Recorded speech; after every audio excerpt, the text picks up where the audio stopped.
इसके बाद हम आते हैं tricks to remember scientist and their experiments. तो पहला आता है जोसेफ प्रिस्ली। तो ये हम याद ऐसे रखेंगे, Priestley as a religious person, इसको हम ट्रांसलेट करेंगे उर्दू में एज अ पंडित। तो पंडित कहाँ होते हैं?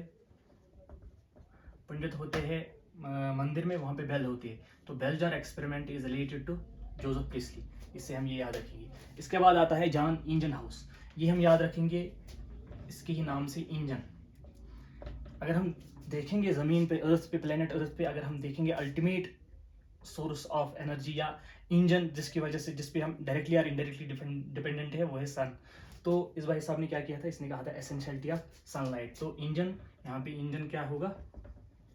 इंजन यहाँ पे होगा सन।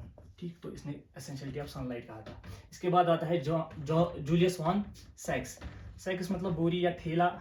ठीक, तो ये हम ऐसे याद रखेंगे। इसने क्या कहा था? Glucose is produced during photosynthesis, और इसने कहा था कि वो स्टोर होता है एज अ स्टार्च, मतलब ठेलों में होता है, मतलब क्लोरोप्लास्ट, और वो बताया था। इसने स्पेशल बॉडीज का नाम लिया था और कुछ पिगमेंट्स का कहा था, इसको वहाँ तब पता नहीं थी। ठीक, तो इसके बाद जो एक्सपेरिमेंट आता है वो आता है TW एंगलमैन का। तो ये हम इसके नाम से ही याद रखेंगे, एंगल। एंगल, तो ये भाई साहब क्या करता है? ये एंगल पे लाइट को तोड़ता है। तो ये एंगल पे लाइट को तोड़ता है और प्रिज्म के थ्रू लाइट को तोड़ता है, सेपरेट करता है। तो ये हम ऐसे याद रखेंगे, इसने वो एक्शन स्पेक्ट्रम वगैरह दिया था।